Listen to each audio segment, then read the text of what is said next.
Pada hari ini saya akan memberikan sebuah sharing khusus bagi bapak-bapak termasuk saya. Kenapa? Begitu saya memasuki agama Islam, saya menjadi yakin melanjutkan keyakinan saya sebelum saya Muslim. Kenapa? Seorang laki-laki fitrah itu akan mengetahui bahwa menjadi laki-laki itu berarti dia menjadi lebih daripada seorang wanita dalam perkara-perkara tertentu. Saya tidak mengatakan semua perkara ya, pada perkara-perkara tertentu.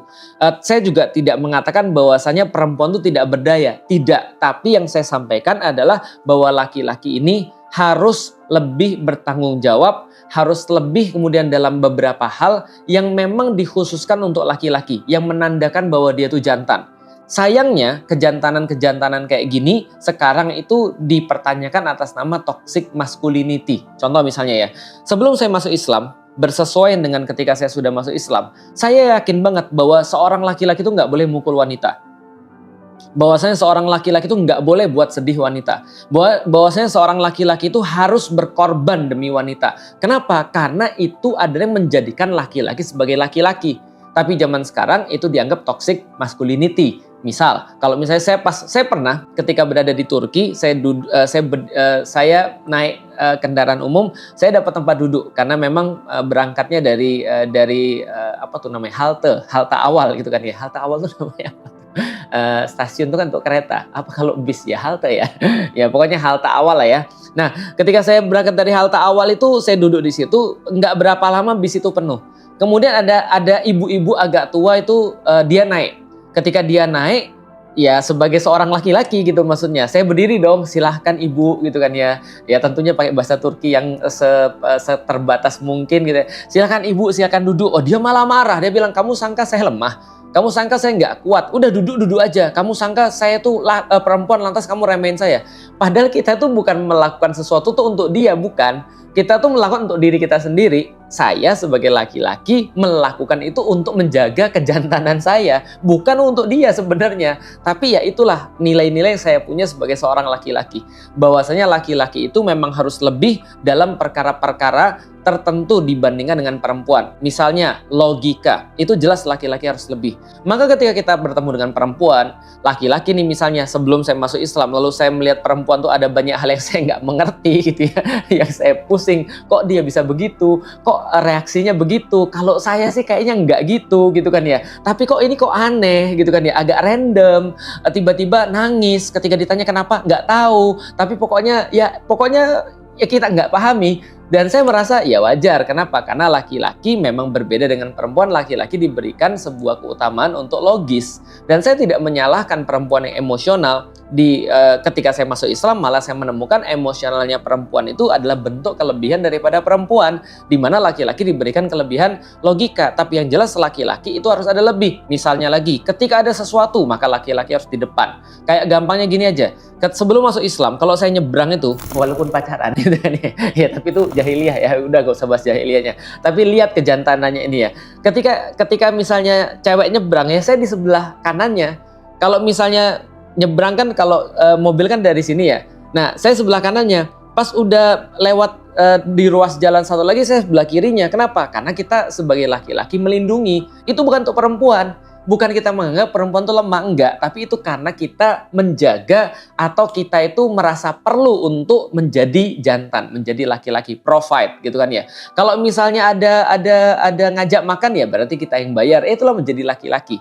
Menjadi laki-laki itu berarti menjadi lebih dalam perkara-perkara tertentu. Jadi laki-laki harus bisa nyetir kayak gitu kan ya. Jadi laki-laki harus bisa naik genteng, manjat pohon, benerin pompa air. Nah itu saya jaga tuh sifat-sifat kelaki-lakian itu. Sekali lagi bukan berarti perempuan tuh nggak bisa benerin genteng. Bukan berarti nggak bisa benerin pompa. Bukan berarti nggak bisa manjat pohon. Tapi itu adalah saya itu harus menjaga kejantanan saya gitu loh maksudnya. Nah, ternyata setelah saya masuk Islam, itu ternyata sebuah kunci di dalam rumah tangga. Kenapa? Karena Allah menyampaikan di dalam Al-Quran, Ar-rijalu qawwamuna 'alan nisa. Sesungguhnya laki-laki itu adalah qawwam bagi perempuan. Ini yang pertama. Celakanya, sayangnya ini diartikan qawwam itu hanya seperti sebuah pemimpin gitu kan ya. Tapi kita harus lihat lagi bahwa tafsir tidak hanya membahas tentang masalah kepemilikan seperti sultan atau misalnya wewenang seperti tadi pemimpin misalnya. Enggak, tapi yang di dalam tafsir juga membahas bahwa kata qawwam itu berasal dari kata qiyam, yaitu adalah berdiri. Artinya seperti sebuah pasak, artinya seperti sebuah pilar. Artinya kalau kita memandang sebuah rumah itu ada karena pilarnya selalu berdiri. Alias laki-laki itu adalah qawwam, artinya dia senantiasa ada. Dia senantiasa provide, dia senantiasa bisa mensupport, dia senantiasa terus-menerus tidak pernah letih dan lelah untuk bisa menyangga keseluruhan daripada keluarga. Itu maksudnya ar-rijalu qawwamuna 'alan nisa. Dari sini saja kita sudah bisa tahu laki-laki itu diwajibkan oleh Allah tidak boleh capek, tidak boleh ngeluh, tidak boleh merasa letih, tidak boleh untuk merasa di belakang, tidak boleh untuk merasa inferior, tidak boleh untuk tidak boleh untuk tidak aktif. Itu maksudnya. Itu ar-rijalu qawwamuna 'alan nisa. Artinya apa? Laki-laki selalu take dalam semua, selalu kemudian dia mengambil inisiatif daripada seluruh urusan di dalam rumah tangga. Karena ar-rijalu qawwamuna 'alan nisa. Sekali lagi bukan berarti perempuan nggak bisa. Kita sudah tahu perempuan tuh lebih kuat daripada laki-laki dalam pengurusan rumah tangga. Karena memang dia adalah ibu rumah tangga. Tapi leadnya, qawwamnya, supportnya itu senantiasa ada pada laki-laki. Karena itulah kemudian dia melakukan itu bukan karena dia meremehkan perempuan. Tapi karena dia perlu menjadi laki-laki seperti yang disampaikan oleh Allah. Maka ar-rijalu qawwamuna 'alan nisa artinya dia tidak boleh ngeluh ketika dia punya tugas. Dan dia harus tahu bahwa tugasnya sebagai qawwam itu apa? Qawwamnya keluarga, terutama adalah istrinya. Berarti ketika dia bersama dengan istrinya, dia tidak boleh menyakiti istrinya. Karena istrinya itu adalah yang dia support. Dia tidak boleh untuk, ya kalau menyakiti bukan tidak boleh, tapi ya kita semua menyakiti, saya juga menyakiti. Maksudnya adalah menyengaja menyakiti istrinya. Atau dia menjadi orang yang pertama ketika istrinya perlu pertolongan. Dan menjadi orang yang terakhir ketika istrinya itu disakiti.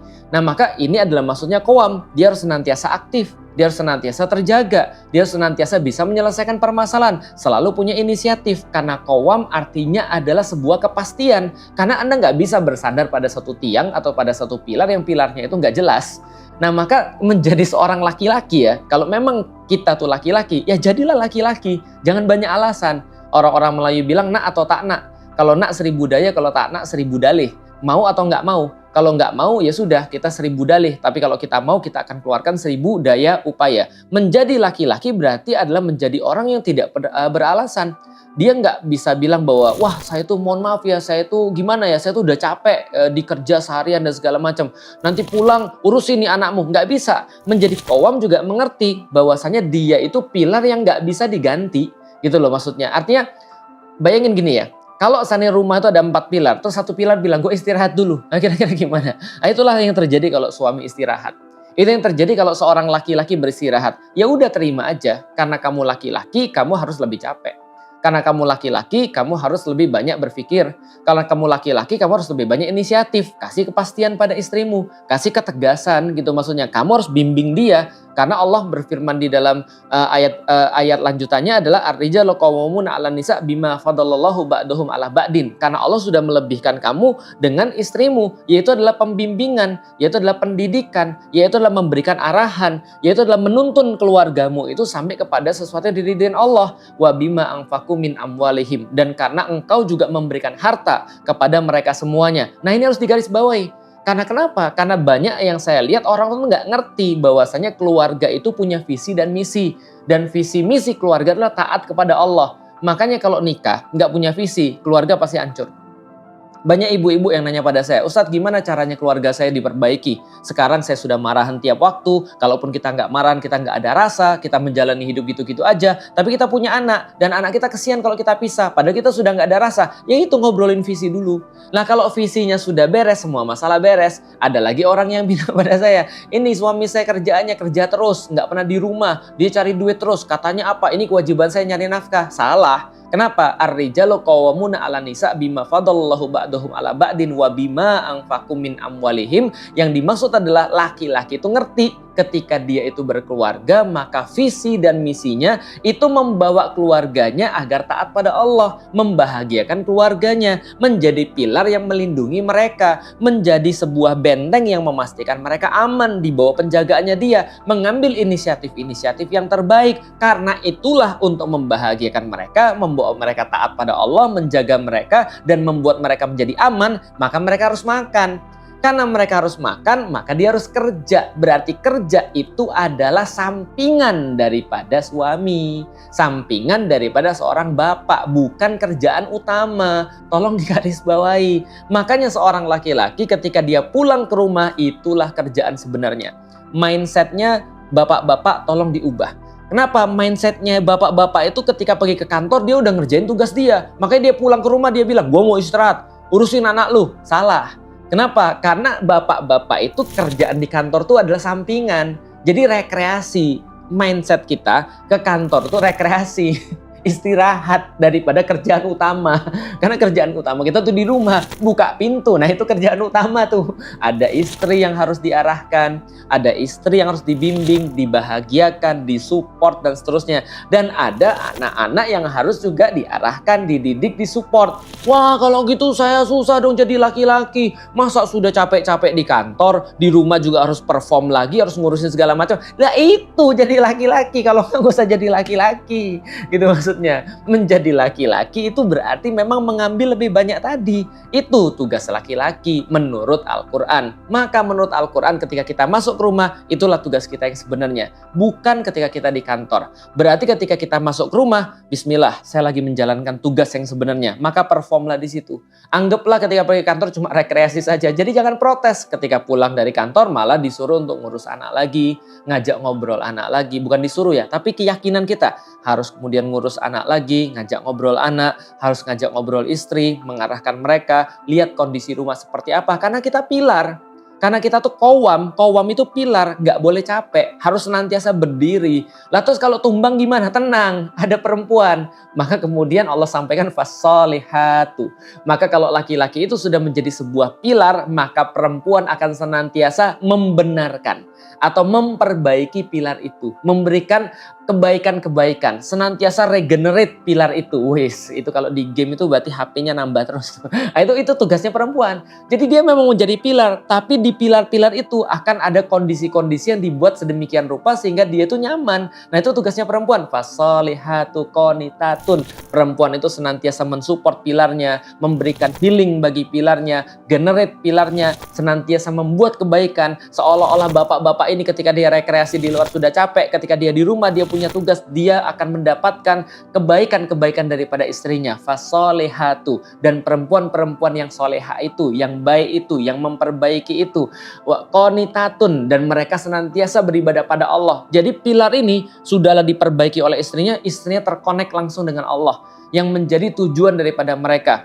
Hafizatun, dan juga dia senantiasa menjaga, bukan hanya suami yang menjaga dia, tapi dia juga menjaga dirinya. Inilah keluarga yang luar biasa, tapi diawali dengan seorang laki-laki yang tahu diri dan menerima bahwa kita adalah laki-laki, bahwa dirinya adalah laki-laki. Makanya dia harus benar-benar serius dalam menjalankan fungsinya sebagai qawwam bagi perempuan. Menjadi qawwam bagi perempuan adalah menjadi sebuah pilar, menjadi sebuah benteng, menjadi sebuah atap, menjadi sebuah sumber daripada perlindungan, memberikan rasa aman, memberikan arahan, memberikan pendidikan, memberikan sebuah kebijaksanaan, memberikan apapun yang diperlukan oleh perempuan. Itu menjadi laki-laki. Nah, kalau laki-laki sudah kayak begini, Masya Allah, apapun yang Anda minta, bahkan yang mungkin belum Anda pikirkan, itu akan di-provide oleh istrinya.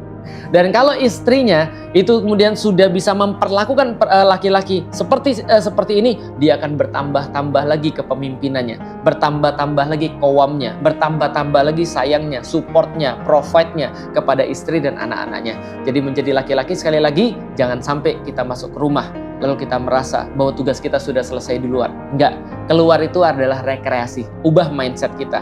Keluar adalah rekreasi, tugas utama kita adalah di rumah. Maka ketika kita sampai ke rumah, kita melakukan tugas utama kita sebagai seorang ayah, sebagai seorang suami, sebagai seorang pendidik, sebagai seorang dai, sebagai seorang apapun, karena kewajiban yang Allah sampaikan kepada kita secara langsung adalah ku anfusakum wa ahlikum naro, jaga dirimu dan jaga keluargamu daripada api neraka. Yang sesungguhnya itu adalah hanya diberikan kepada laki-laki qawwamnya yang tidak boleh putus-putus. Maka yang lain boleh lelah, laki-laki nggak bisa lelah.